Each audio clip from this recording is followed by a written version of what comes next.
Halo semuanya. Ada pepatah mengatakan tak kenal maka tak sayang. Jadi perkenalkan, nama saya Chantal Angelika Kaat, mahasiswa Fakultas Hukum semester 2 di Universitas Samratulangi, angkatan 23 dengan NIM 230711010143. Pada kesempatan kali ini, saya akan memaparkan materi tentang hukum pajak. Sebelum itu, apakah kalian tahu bahwa pajak terbagi menjadi beberapa golongan? Nah, simak video berikut untuk mengetahui jenis-jenis dari penggolongan pajak. Materi yang akan dibahas, yang pertama, jenis pajak menurut cara pemungutannya. Yang kedua, jenis pajak menurut sifatnya. Yang ketiga, jenis pajak menurut objeknya. Yang keempat, jenis pajak menurut lembaga pemungutannya. Dan yang kelima, sistem pemungutan pajak. Tapi sebelum itu, kita ketahui dulu apa itu pajak. Pajak merupakan kontribusi yang wajib dilakukan kepada negara yang terutang oleh orang pribadi maupun badan. Sifat pajak ini memaksa berdasarkan undang-undang dengan tidak mendapatkan imbalan secara langsung dan akan digunakan untuk keperluan negara guna kemakmuran rakyat. Kita masuk pada materi yang pertama, penggolongan jenis pajak menurut cara pemungutannya. Yang terbagi menjadi dua. Yang pertama, pajak langsung adalah pajak yang bebannya ditanggung sendiri oleh wajib pajak dan tidak dapat dialihkan kepada orang lain. Dengan kata lain, proses pembayaran pajak ini harus dilakukan sendiri oleh wajib pajak bersangkutan. Contohnya seperti pajak penghasilan, pajak bumi dan bangunan, dan pajak kendaraan bermotor. Yang kedua, pajak tidak langsung adalah pajak yang bebannya dapat dialihkan kepada pihak lain karena jenis pajak ini tidak memiliki surat ketetapan pajak. Contohnya seperti pajak pertambahan nilai, pajak penjualan, dan pajak pertambahan nilai barang dan jasa. Pajak tidak langsung biasanya dikenakan terhadap perusahaan atau instansi, dan hak kewajiban pajak melekat pada badan atau perusahaan, sehingga dalam hal pembayaran dapat diwakilkan. Penggolongan jenis pajak menurut sifatnya. Pajak subjektif adalah pajak yang berpangkal pada subjeknya, sedangkan pajak objektif berpangkal pada objeknya. Pajak subjektif merupakan pungutan pajak yang berasal dari orang pribadi atau badan usaha yang telah dinyatakan sebagai wajib pajak. Suatu pungutan disebut pajak subjektif karena memperhatikan keadaan diri wajib pajak. Contoh dari pajak subjektif adalah pajak penghasilan yang memperhatikan tentang kemampuan wajib pajak dalam menghasilkan pendapatan atau uang. Selanjutnya, pajak objektif merupakan pungutan yang memperhatikan nilai dari objek pajak seperti barang, jasa, atau transaksi tertentu. Contoh dari pajak objektif adalah pajak pertambahan nilai dari barang yang dikenakan pajak, pajak bumi dan bangunan, serta pajak atas penjualan barang mewah atau PPNBM. Penggolongan jenis pajak menurut sasarannya atau objeknya. Penggolongan pajak menurut objeknya adalah penggolongan pajak berdasarkan apa yang menjadi sasaran pajaknya. Berikut adalah beberapa jenis penggolongan pajak menurut objeknya. Yang pertama, pajak penghasilan.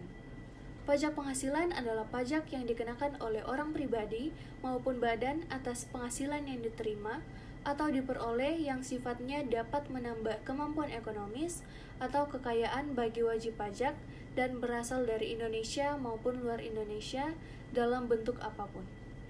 Yang kedua, pajak pertambahan nilai. PPN adalah pajak yang dikenakan atas pembelian barang kena pajak atau pemakaian jasa kena pajak di dalam daerah pabean atau dalam wilayah Indonesia.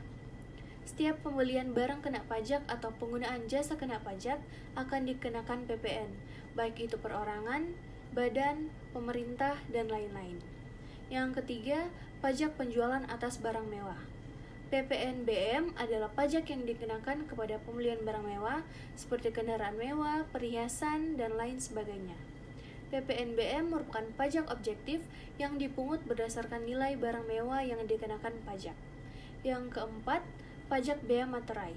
Bea materai adalah pajak yang dikenakan wajib pajak atau badan atas pemanfaatan sebuah dokumen seperti perjanjian, surat berharga, akta notaris, dan lain sebagainya. Bea materai ini memuat sejumlah nominal yang ditentukan sesuai dengan kebijakan undang-undang. Yang kelima, pajak bumi dan bangunan atau PBB. PBB merupakan pajak yang dikenakan atas pemanfaatan atau kepemilikan tanah atau bangunan. Selain penggolongan yang tadi, masih ada beberapa jenis pajak lainnya yang diklasifikasikan berdasarkan objeknya. Penggolongan pajak ini dimaksudkan untuk memudahkan administrasi perpajakan dan untuk mencapai tujuan pemungutan pajak yang optimal. Yang pertama ada pajak atas konsumsi, yaitu pajak rokok, pajak minuman mengandung etil alkohol, dan pajak restoran. Yang kedua, pajak atas transaksi, yaitu pajak perolehan hak atas tanah dan bangunan, pajak belanja jasa konstruksi, dan pajak materai.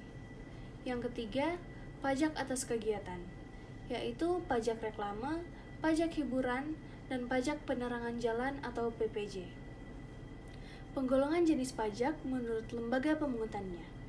Yang pertama ada pajak pusat, adalah pajak yang dipungut dan dikelola oleh pemerintah pusat. Dalam hal ini, sebagian besar dikelola oleh Direktorat Jenderal Pajak. Hasil dari pungutan jenis pajak ini kemudian digunakan untuk membiayai belanja negara seperti pembangunan jalan, pembangunan sekolah, bantuan kesehatan, dan lain sebagainya. Proses administrasi yang berkaitan dengan pajak pusat dilaksanakan di kantor pelayanan pajak atau kantor pelayanan penyuluhan dan konsultasi perpajakan, dan kantor wilayah Direktorat Jenderal Pajak, serta kantor pusat Direktorat Jenderal Pajak. Berikut ini pajak yang dikelola oleh pemerintah pusat. Yang pertama, pajak penghasilan atau PPH. Yang kedua, pajak pertambahan nilai atau PPN. Yang ketiga, pajak penjualan atas barang mewah atau PPNBM. Yang keempat, bea materai. Dan yang kelima, pajak bumi dan bangunan atau PBB, perkebunan, perhutanan, pertambangan.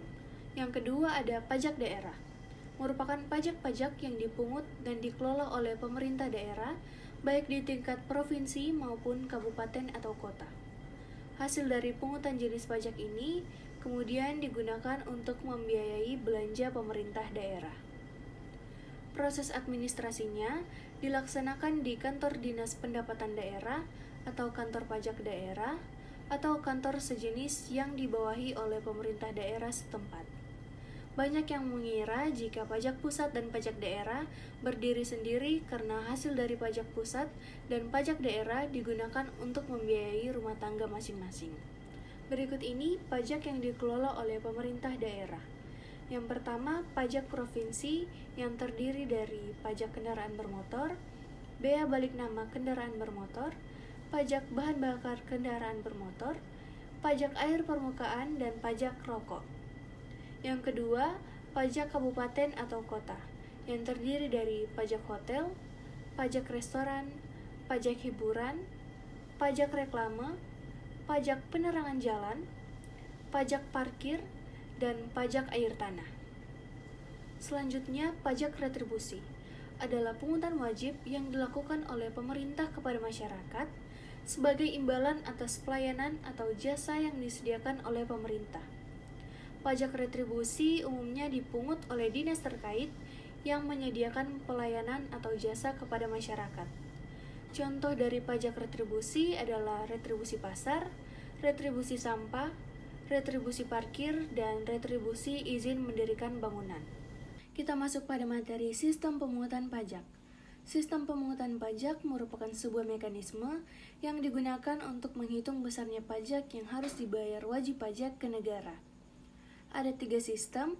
Yang pertama, self-assessment system, merupakan sistem pemungutan pajak yang membebankan penentuan besaran pajak yang perlu dibayarkan oleh wajib pajak yang bersangkutan. Dengan kata lain, wajib pajak merupakan pihak yang berperan aktif dalam menghitung, membayar, dan melaporkan besaran pajaknya ke kantor pelayanan pajak atau melalui sistem administrasi online yang sudah dibuat oleh pemerintah. Self-assessment system diterapkan pada jenis pajak pusat, contohnya jenis pajak PPN dan PPH.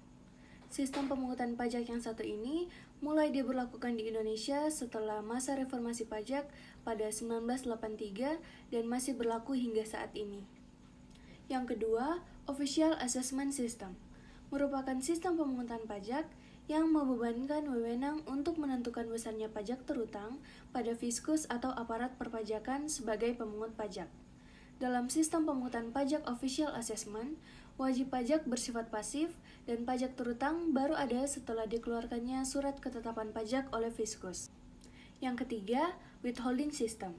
Besarnya pajak dihitung oleh pihak ketiga yang bukan wajib pajak dan bukan juga aparat pajak atau fiskus. Contoh dari withholding system adalah pemotongan penghasilan karyawan yang dilakukan oleh bendahara instansi terkait. Jadi, karyawan tidak perlu lagi pergi ke KPP untuk membayarkan pajak tersebut. Jenis pajak yang menggunakan withholding system di Indonesia adalah PPh pasal 21, PPh pasal 22, PPh pasal 23, PPh final pasal 4 ayat 2, dan PPN. Kita masuk pada kesimpulan, pajak adalah salah satu pendapatan atau pemasukan utama yang dimiliki oleh setiap negara, khususnya Indonesia. Pajak bisa membangun sebuah negara dan memberikan rasa aman kepada masyarakat atau warga negaranya. Oleh karena itu, jangan telat untuk membayar pajak supaya pertumbuhan negara Indonesia berjalan dengan lancar juga. Terdapat 3 jenis penggolongan pajak, yaitu pajak berdasarkan lembaga pemungutnya, pajak menurut sifatnya, dan pajak berdasarkan sasaran atau objeknya. Di Indonesia, sistem pajak yang digunakan adalah self-assessment system dan withholding system. Sekian presentasi dari saya, semoga bisa bermanfaat dan mohon maaf jika ada kesalahan kata. Jalan-jalan ke Amerika, pulangnya membeli good time. Terima kasih atas perhatian Anda, and see you next time!